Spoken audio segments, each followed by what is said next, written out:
आवेदन पत्र पर उभय पक्षों के तर्क हैं कि पुलिस थाना जयपुर राजस्थान द्वारा आवेदक के विरुद्ध असत्य आधारों पर अपराध क्रमांक 195 के अंतर्गत धारा 302 अल्पविराम 34 भारतीय दंड संहिता का झूठा आपराधिक प्रकरण पंजीबद्ध कर उसे गिरफ्तार कर संबंधित न्यायिक मजिस्ट्रेट के न्यायालय के समक्ष पेश किया था, जहां से उसे न्यायिक अभिरक्षा में भेज दिया गया और तभी से वह लगभग 3 माह से न्यायिक अभिरक्षा में है।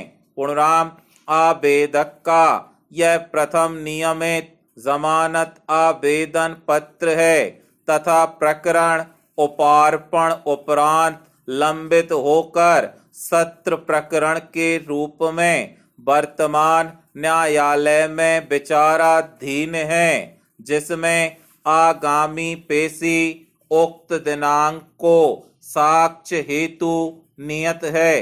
पूर्णराम अभियोजन द्वारा मृतक का आवेदक की दुकान पर जाकर नशे की हालत में बिना पैसा दिए सामान उठाने पर आवेदक व उसके पुत्र द्वारा विरोध करने पर मृतक ने आवेदक व उसके पुत्र से विवाद करना और आवेदक द्वारा सामान के रूप में मृतक को मात्र एक बार मारना बताया है। इसके अतिरिक्त आवेदक का अन्य कोई कृत्य अभियोजन द्वारा नहीं बताया गया है, परंतु अभियोजन द्वारा किसी भी स्वतंत्र साक्षी के कथन लेखबद्ध नहीं कराए गए हैं। पूर्णराम आवेदक का मृतक से कोई पूर्व आशय था। पूर्णराम आवेदक सभ्य परिवार का व्यक्ति होकर अपने परिवार का एकमात्र कर्ता धर्ता है। अल्पविराम आवेदक निर्दोष है, उसे उक्त मामले में झूठा फंसाया गया है। पूर्णराम उसका प्रकरण से प्रत्यक्ष या परोक्ष रूप से कोई संबंध भी नहीं है। पूर्णराम उसका कोई पूर्व आपराधिक रिकॉर्ड नहीं है। आवेदक 50 वर्षीय वृद्ध व्यक्ति है। यदि उसे अधिक समय अवधि तक न्यायिक अभिरक्षा में रखा जाता है तो उसकी मान प्रतिष्ठा और परिवार पर आर्थिक संकट उत्पन्न होने की पूर्ण संभावना है।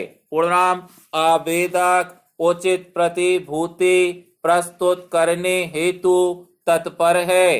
पूर्णराम आवेदक के राजस्थान राज्य से बाहर भागने या फरार होने की कोई संभावना भी नहीं है। वह जमानत की सभी शर्तों का नियमित रूप से पालन करेगा, अतः आवेदक को जमानत का पूरा लाभ दिया जावे। पूर्णराम प्राचीन जीवन का अर्थ क्या है? मनुष्य इस संसार में जन्म लेता है और एक दिन मर जाता है, परंतु जीने का सिर्फ इतना ही तो अर्थ नहीं है।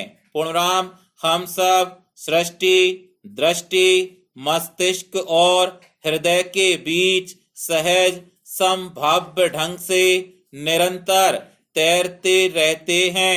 पूर्णराम तैरना हमारा पुरुषार्थ है, हमारी श्रमशीलता है। पूर्णराम तैरने का अंतिम पड़ाव हमारी समस्त चेतनाओं को शांत कर देता है। पूर्णराम अंतिम पड़ाव तक पहुंचने के पहले हम निरंतर श्रमशील रहते हैं। पूर्णराम, श्रम ही सफलता का वह मूल्य सूचक है जो संतुष्टि के परमानंद से सराबोर करता है। पूर्णराम, श्रम से ही सफलताओं के चरम पर पहुंचकर हमारी अस्मिता बनती है। पूर्णराम, अस्मिता यानी पहचान, अल्पविराम पहचान ही शाश्वत होने की क्षमता देती है और इसी से हम मृत्यु के पार भी निरंतर जीवित रहते हैं। पूर्णराम, इसीलिए जीवन का ध्येय श्रमशीलता होना चाहिए। इसी से जीना भी सार्थक हो जाता है